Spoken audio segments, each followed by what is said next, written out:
Okay, I removed the weight so I don't hurt Elgramere, but we were showing that the chain here could even be effective. If it wraps, the weight makes it even that more extreme on how well it wraps and whether it comes off or not. But if I throw this around here, around his arm, it'll actually grip the flesh and be full. A lot of times they'd actually put old fish hooks in this, about this much of the chain at the end.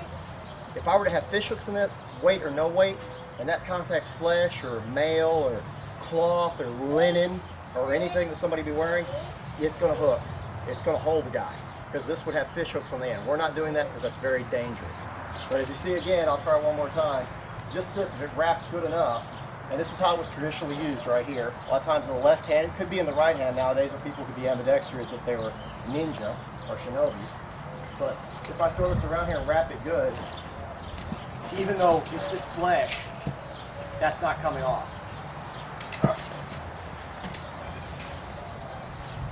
Oh, and by the way, we showed the stop of the katana. You can't cut through one of these chains.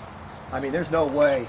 If you're sitting here like when the ninja was bound up in the thing at the end, you're not cutting through this. There is no way. The chain gives, impossible. It'll stop any blade coming at you. I don't care from what century, what grade, katana, samurai. Might let me go anytime soon? Thanks, Thrand. The show here is how they talk about weapon captures with the chain. And he's standing here in posture like he's got the blade pointed at me. And what my whole goal is here is to get to the side and wrap it around the blade. And boom, he's caught. I don't know if you can check this out, but this is actually on here good. If I pull it towards me, I'm pulling the blade towards me, he can just thrust out. But if I put the actual Kusarigama against it, I've got this blade trap as I come in to do whatever I want to do. Yeah, whatever I'm trying to do here. But the problem is, we don't consider this a super technique, and there's a reason why. I know that looks beautiful and all that, guys, but in our experimentation and play on the thing, we realize this. He doesn't fight this, and he just lets his blade be the willow, you know? It doesn't work. If he fights the resistance of the chain while I'm sitting here and I throw at his blade, you know, he fights it, it locks. But if he doesn't fight it, watch what happens. Fight it now. He's going to fight it now, sorry. Oh man, this is really good. I can come in and literally use my chain, grab it, throw in, everything else. He's pretty much dead. I can come back and catch him with the sickle. But all it takes is him not fighting it, and he's safe. So the question would be, would the Spartan fight that if it went around his blade? I doubt his sword's long enough to even capture that way, so we're not considering that a real viability in it. The only thing we're thinking about is this flailing action going over a shield, or, you know, coming around and stand forward with your leg out, doing stuff like this, you know? If it gets all the way around, it's a possibility, but a lot of times the back leg's going to stop that. So, but like I said, the weapon capture is feasible and possible, but it also has a lot to do with this guy does right here. If he knows what's going on and he just lets his blade go with the blade, no capture. As we'll show and demonstrate one more time, I'll go right hand. Just don't fight it.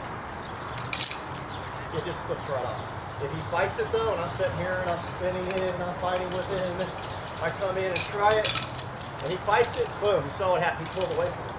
He's now trapped. If I come in like this, that's pretty much it. That sword, can you pull it out? Try to get it out away from me. Can you even get your blade away? No, I'm caught. Yeah, you're pretty much, that's it. So, the catching the weapon is a viable thing, but it has to do with what your opponent does. So you could try to capture, if he's really good at it, that's not going to be a capture. That's why we prefer I prefer this top chain method, because if he's coming in to get me, I have now got his blade no matter what. There is it's not going to work. You see what I'm saying? Hey, Bit-Thrand here. I wanted to show you how this thing was constructed, and it was actually constructed. This is an oak handle. We've got a tempered steel blade, sharpened properly so it can actually pierce as well as cut, like you see in the historical ones we showed you images of. But for our weight, we weren't quite sure on what to test. The samurai supposedly used heavier weights, which is sometimes even a shorter chain if it's connected on the top and used like a flail. And then the lighter chain, or lighter weight on the chain, which is a pretty nice chain, would be used for entrapping. Because a real heavy weight like this, we'll show you, we did a test with this, and it would actually move the sword out of the way instead of wrap around it. Other than that, it breaks cinder block well, would dent in armor easier, but it's a lot slower. This one's easier to control, as you can see in the video, and seems to do about the same amount of damage due to the acceleration. So the reason we made it this way was because we could interchange the weights. But just a warning to anybody out there, we don't condone you doing these tests on your own and stuff and hurting yourself. We're not responsible for that. We don't want you doing it. But if you make something like this, realize that it's this little kata key that holds this together. When this hits, if the weight hits this way, it just knocks it through and we lose the weight. So if you saw some clips in the scenes where we cut, the cuts were merely because we lost the weight off the end of the chain during the shooting process, because the design's great for what we needed it for, to quickly swap it out, but terrible for actual construction of keeping it together, because if it hits something really solid like a piece of armor or something, it would just knock this penny plane out. Of course the guy probably laid out at the same time, but oh well. Well, right on. And we want to give a shout out to Sean Laughlin. Sean Laughlin's a good friend of mine. He helped construct the Kusarigama. And you see the handle's oval, so and also it can be connected in the traditional style on the bottom, like we do in Togakuri-ryu, or you could actually put a thong on here to hold it in your hand better, or you can connect it in the blade. We set it up so we could do both. I wanted to do some of the trapping done with this chain and show the different design because it's not as commonly used. And it was a historical find. We find a lot of them made this way. Sometimes the blade's shorter for different purposes. Sometimes it's longer. For battle and combat, it would be one like this. They even had ones later century that ladies carried as a courtial side, something you carry to court. This one here was actually made for war to actually pierce armor, as you saw with the 16th century breastplate. I want to say about the Kusarigama. A lot of people think that they had the chain on you can put the chain on the other end, right? Which it is traditional, but I've even seen some with the chain in the center and stuff, which is kind of odd. But they'll talk about it whipping or you'll see it in comics and anime where they whip this around and use this. If you start spinning this around, the only thing it's going to do is you're going to wind up hitting with the back of it, which isn't going to cause a lot of damage, and you're not going to have a weapon in your hand to fight with, and it's very difficult. Now, there were some all-metal constructions. Who knows? Maybe somebody whaled that thing around as heavy as it was and laid somebody out once, and maybe there's some miss to it. But the actual comics and stuff, that's all garbage. Well, anyway, we'll go ahead and throw this here and show that actually you could throw it possibly to some effect. But was this a standard technique? Probably not. This is something a ninja would try to surprise you with and screw you up.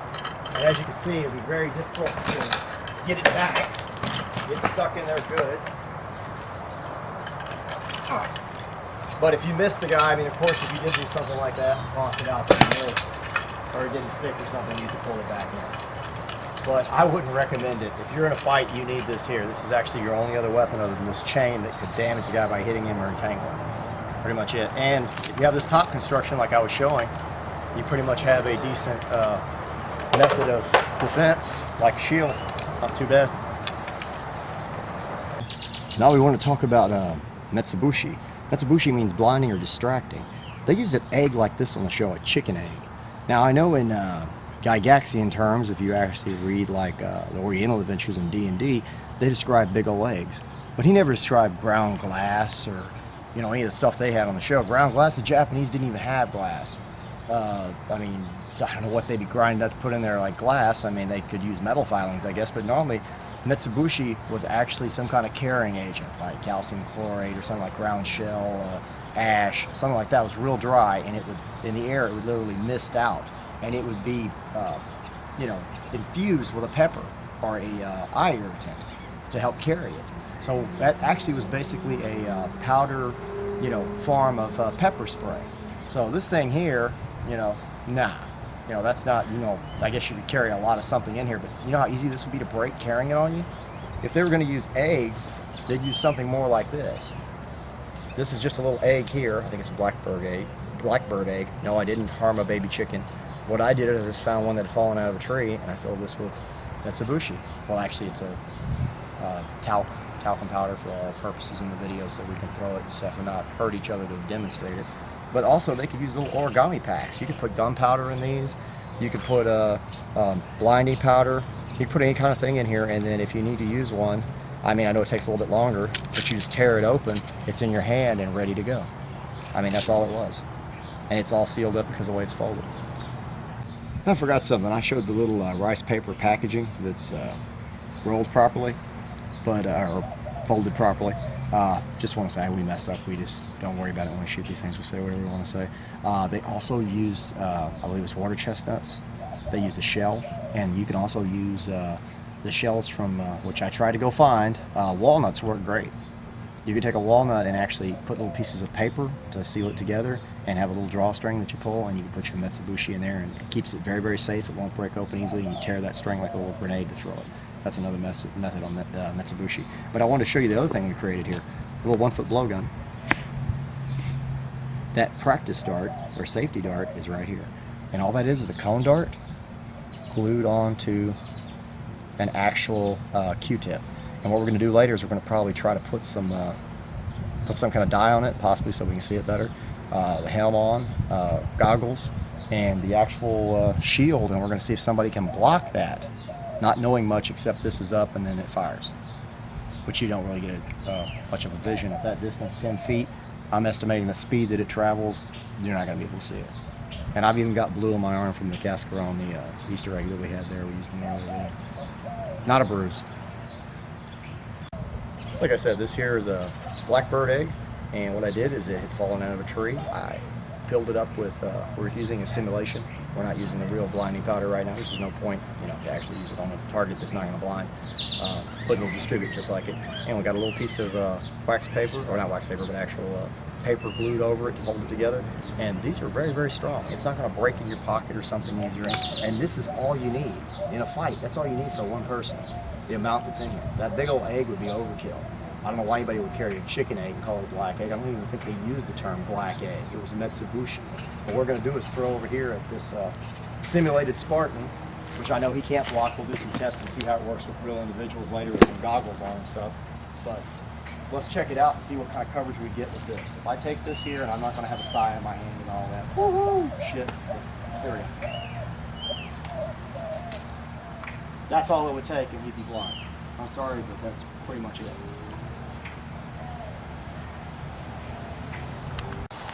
Hey, Bit-Thrand here. We're going to have Eldermere here. He's representing the Spartan. Get your good stance where you can try to defend yourself. And I've got my spear here and a surprise. We were talking about Metsubushi. Now what we're going to do is see if this will actually get him when I throw it. I think that would have worked. He didn't even react and he knew I was going to do it. Did that get in your eyes? I would say definitely. That was plenty. It's all over his eye right here.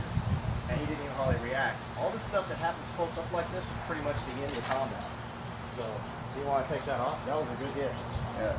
But I'm just saying he didn't even react in time when I threw it. 90% of the stuff, the Spartan wouldn't be reacting quickly if this was done in the midst of combat. Hey, Bit-Thrand here. I've got a poison water cannon, a Japanese water cannon. Now what these were used for by the ninja was from Metsubushi. Metsubushi is a form of either distraction or blinding. Now what they would do with these is the same thing they said that the little black egg with the hot pepper oil in it or whatever it looks like from the Chinese restaurant they used on the show, and they had a cascarone from Easter or something.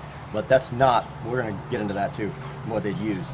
This is what they would have used to distribute blinding agents. So this could be anything from like leek type onions that were mashed till you got all this pure juice thinned out with a little water. It could have hot peppers in it. It could have whatever in the liquid. It was like liquid pepper spray that could be shot through these syringe-like cannons. These could be hidden on you with a little cap on it. This is the one we're testing here. We're just testing the range. This is how they would have shot it into the eyes. It could have been shot point blank, actually. They could have came up, shot it straight down over the shield, and it would have ran down off the helmet into the eyes and stuff, and it would have splattered everywhere. It's like a water blaster. But what we're going to do here is we're going to shoot, see if we can hit those eyes there, and see what kind of range we get with it. This is about 20 feet or so. And I would say that if that was going over a shield or anything, if you look at the eyes on this right here, this whole face is covered. This is from a little water cannon. They had huge ones that could be used to hit multiple targets. But this little one, if I had this on me, I think he would have been blinded with my blinding agent. And that is so much more accurate. You've got a stream coming out. You're not counting on a little grenade like out of Gary Gygax's Oriental Adventures that looks like something from Easter that you're trying to pepper somebody in the face with. That's how you distribute blinding liquids with a poison water cannon. Now, this right here is a Japanese poison water cannon. Those liquids are showing apply usually weren't thrown from the hand or the face. It's really hard to throw liquid. Or the traditional method of throwing a Metsubushi is you take it if it's in something that's hard to break and snap it on your leg and then throw it, right? Well, the way in the other video I did earlier, I just kind of took it and held it down where it wouldn't get me in the face and just popped it because it was a really easy tear to break. There's no point doing it all, which helps actually, if you do it right, helps with the effect of boom and something happens to you. You know, helps to cause the shock. But this here wasn't used as commonly, but it is a what do you call it, poison water cannon. We're going to see if he's here and I pull this thing out, which you wouldn't be totally expecting that if he can block it time. You can get your shield a little closer and stuff. You know, hold it out in front of you like you're going to use it. You can get the posture. Yeah, you know I'm going to do this. We're going to see if I can splash him in the face with this. When he's not expecting, I'm going to go ahead and shoot. And did any of that get in your eyes? Yes. I have a little extra there. Let's see if that hits you pretty good. Did it hit your face? Yeah. Even though he blocked, as you see with this little cannon, I can hold it up high and shoot it, and I even have a little left to get in there. And it hit him right on the goggles. So he would have been blinded by the blinding agent if I would have came up at a distance, and this can shoot actually further than that. So this would actually have been a good way to employ a Metsubushi and actually blind him, or, I mean, all the kinds of chemicals can be used in there, even flammable chemicals can be used in there, and then to light him later if you had a larger gun. All right, we're recording. Aim at my eyes, and I'm going to try to block. Okay, I'm going to stand here with the shield and walk up here and show him you're here. He's got real Metsubushi that fused with pepper. What he's going to do is throw this in my eyes directly, and I'm going to try to move or whatever and see what happens. And if he's going to do it unsuspectingly, so I don't expect it, and see what this actually does to my eyes whenever he's ready. And I'm being the guinea pig.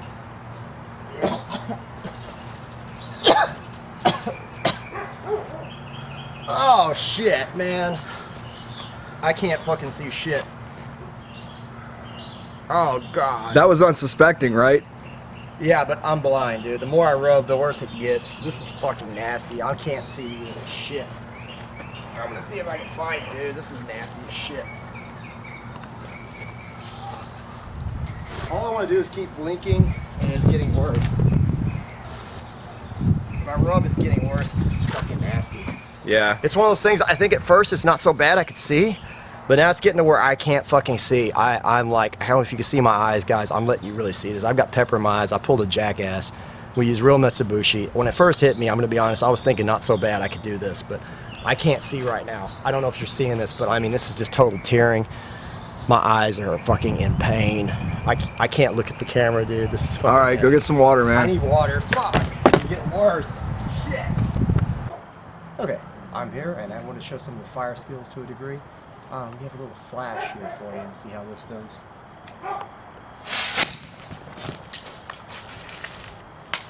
By the way, the ninja had gunpowder, the shinobi. A lot of the families, you know, the lines end up being fireworks makers later on in history. So what we got here is a little rice paper rolled up with some flash powder. We'll try this out in the dark and see how it works. I don't know if this works as good as the other thing.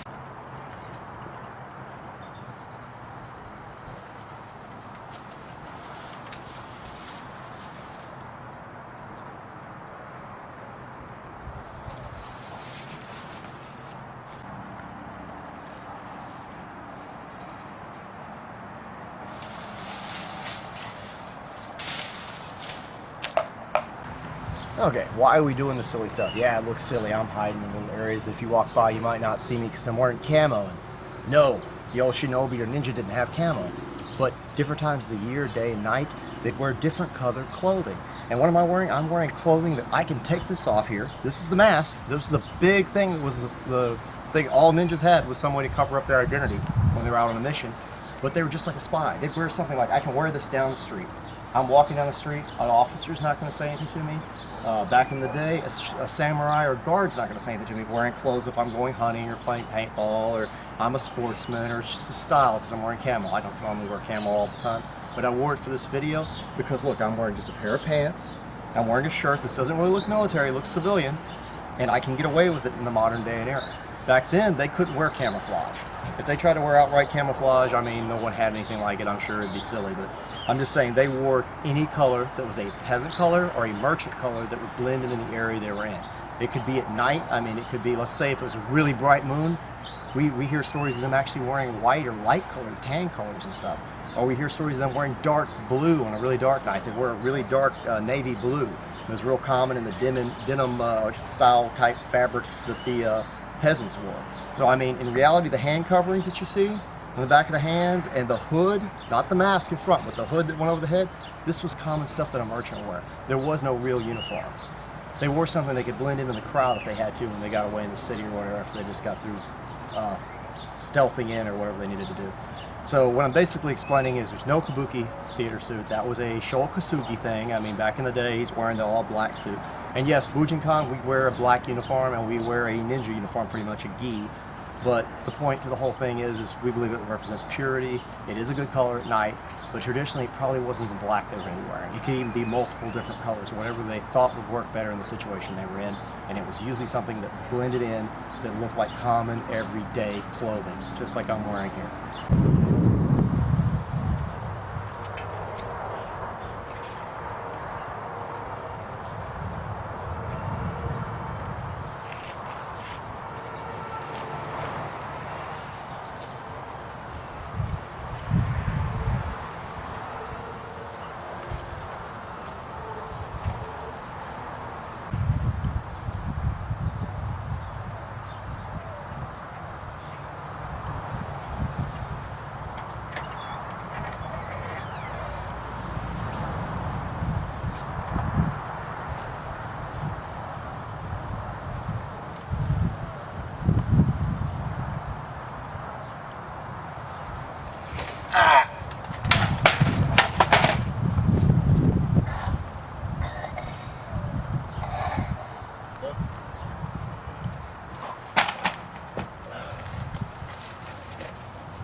I heard something.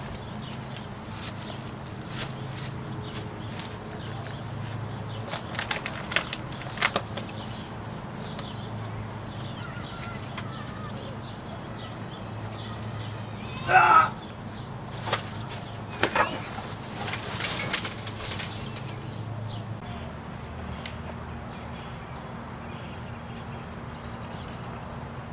Okay. From the inside of the shield. He's defending and so on. I'm here. If I catch this, so he tries to thrust at me. I catch this and push it down and step on it. He's going to try to bend. I've got him right here, straight in. Other techniques with the Spartan. You were fighting it. He tries to come straight in, attack you. You're over, hooked. You've got your thigh right in here. Just keep opening all this stuff up. Like I was showing also, the way he was grabbing my spear when I was fighting him, pushing it over like this, I can really come back and push all this stuff together. Open up. Let me do that one more time so you get a better idea. I didn't really want to keep the spear there, but that's what happened. That's what happened. He knows better. Yeah. Roll it over and it's in. But this will show you there's so many different ways you can use this type of weapon. Oh, sorry. Here we got a hooky. And if I get the inside thigh here on a Spartan, step back and pull, this will slice everything in there because there's nothing on that Spartan's leg. So I'm just saying this weapon here would be lethal. Not to mention, I wouldn't have any doubt that a big massive blow that's coming over, if he didn't get it with a shield, could possibly pierce his helmet. Because this would be just like that Kamayari that we just pierced the breastplate with. It would come straight in and just bomb.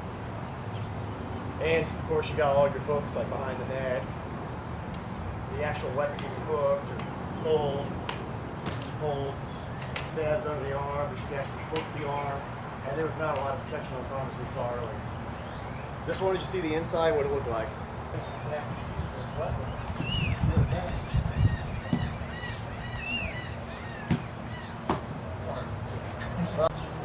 Let's say I'm standing here at the Kamayari, and I'm doing my thing, and I come in, I thrust at him, whatever, but I try my hook. If he just pushes it off, if you can see this, he's just pushing this off. He can stand his ground if he wants. If I come over and do it, he can stand his ground. But if I reach the backside, he can't reach this with the Spartan shield. But there's something this thing is still susceptible to. He can just rush in on me, because he knows where my blade's at, and I've already gotten past my point. So hooking's not always the best thing to do. It usually works when somebody's in phalanx, and they can't move because they're not given the order to move, and they're all standing in order because they don't want to break ranks. But in an actual fight, yes, the hooking could come to my advantage, and I could get him, possibly if I do it fast. But if he's fast, it's not going to happen. He's going to be watching me, I come in, he's got it, and then I'll say I come into the back, he's got me. So just trying to show it can be defended against. It depends on the warrior. Now, we just tested the Spartan. Wait a minute. We didn't test the Spartan javelin. Do you know why? They showed this in the episode, and no offense to anyone, but the Spartans themselves would not throw javelins. They had peltras to do this. These were helots. Helots are like thralls to the old Norse. They're slaves. Okay? So they wouldn't do anything a slave would do because they were more like a hierarchy, like the samurai. They were that caste. They were like a knight. They were a phalanx. And they fought as a unit with armor, and they used spears to thrust with, not to throw. So they, in different groups, they had slingers that were helots. They had peltras that threw javelins like that were helots. And they had archers that used their bows to hunt food and stuff that would go and back them up. But you would not see a Spartan who thought it was a crappy idea to throw stuff at people, because they hated any kind of range themselves, doing that. It's just something they didn't do. So we really don't need to address this in this video. Oh well.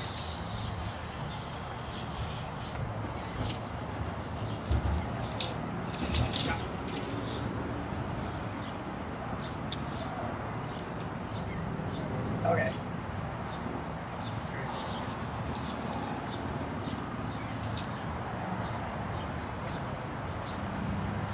Are we ready? We're recording. Okay, and as we can see here, I threw a bow shuriken earlier in the video, and we said it was at about 30 feet. Actually, this is 25 right here, which is about 3 feet back from where I threw, and Elder River standing here by the fence. So 28 feet. But still, that's close to a 30-foot throw. I'm sorry, but that's not bad. You got the javelin beside you. That's good.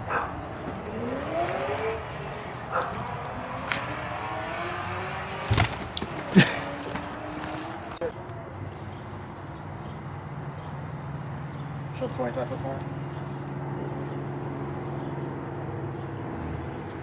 And where I'm standing here is about 3 foot back, a hair more, and this is where the bow shuriken came from, right here.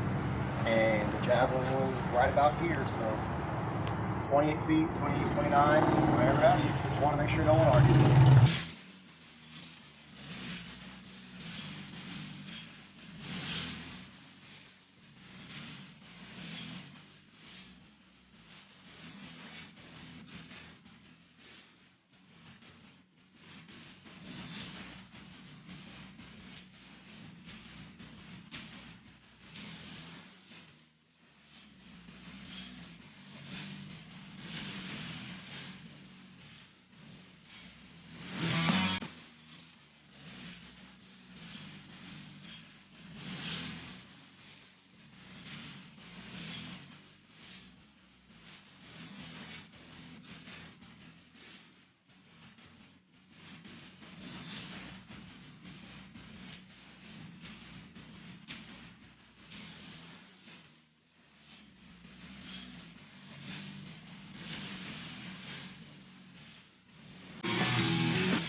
Spartans had very little thigh armor, especially right above the greave. That's one of the cuts he hit me with there. I'm sorry, that's nasty. Look at that hematoma. You can see it sticking out. Tomorrow it's going to be a nice big bruise. I got lots of cutting on my legs from the no padded shin guards, like Barry Jacobson said they had no padding. So, and I was barefooted, so not too many wounds to the feet, although they do hurt. Got some chafing on the top of my feet as well from it. See if I got any other wounds. I know I got hit in the sword arm, so find it. Wasn't super hard, but it was there. With no armor, I think that would have cut all the way into the muscle, but I didn't really call that when we just kept going. So I didn't think it was really substantial. Got hit about here. Other than that, it was a lot of fun. All I got here is I'm wearing that 16th century breastplate because I don't have a bronze one. I'm wearing greaves, and I'm actually barefooted because supposedly the Spartan would never wear shoes and they fought barefooted. This is not good terrain, but I wanted to see if I could pull it off, and if they're that man, I can do it too. You know what I'm saying? Got my sword here. It's the exact same length as the one we tested. We'll actually show that later, or if we haven't already shown it. Of course, I have to have knee protection. A lot of their greaves have knee protection. I'm only using one arm because I don't really have to worry about it because the shield, you're never going to put it down in the first place anyway. And of course, I'm using my Viking helmet, which, if you really look at it, it's got cheek plates, the nasal, a little more opening than a Spartan helmet, pretty close. So that's what we're doing. And, can we see the dory? Oh, the dory. I believe this is about 8 foot, and we've got, this is not the cutting edge here. We're going to use it like a glaive or naginata it would be. This is the cutting tip here if I am able to cut under the arms and the legs, and I've got the butt spike on it. The thing is, this is very awkward if you're not in the phalanx where you can actually use these spears properly and everybody in unison stabbing at their little area, their target. However, hand, you know, and closer. It's a lot more difficult to use in this kind of fight, and stabbing down and up, and, you know, trying to cut with the blade. It's not easy because it's a spear. It's not really. The main weapon we've got here is this weapon, which I'm losing my edge on it. It's all taping. But this thing is very hard to get close on a Nodachi. He's fighting with something that's in between a Tachi and a Nodachi. So, I mean, that's his favorite length sword. And get that style of sword. So we've got Mark Molina here throwing some blows with it. Is the red bean is recording? Yep. I got Thrand here. We got Marquez with us. That's his Spanish persona name. That's Mark Molina, the one who loaned a lot of us the gear. He actually gave us a lot of the gear to test and didn't care if we destroyed it or whatever. Breastplate and everything. And I was just showing the arm. He says he believes that was one of the good thrusts that I gave him with the Xiphos. If you ask me, that looks like it freaking hurt. How did it feel, man? Not good. Not good. It's one of the ones he called there, so we're just letting you see that we're serious about this, and we were not playing. Oh well, there you go. I got Thrand here. I want to show that bruise later like I promised I would. You see, that was from me getting hit in the leg several times, and I'm sorry, but the Spartan wouldn't have any armor here, so when I call that, and Marquez hit me, that was, he cut through my leg. I would have been bleeding out and dying shortly anyway, even though I dropped my spear in one of them. You see I got some little bruises here, that's not much. My Thor's hammer.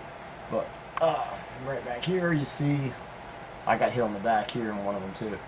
I don't even believe I actually called that because it caught the breastplate too. That still hurt quite a bit. I don't feel it till later and I roll over on it or something at the time. You don't even notice it when you're fighting because you're on adrenaline. That's pretty much all I got. The rest of it was mostly head blows.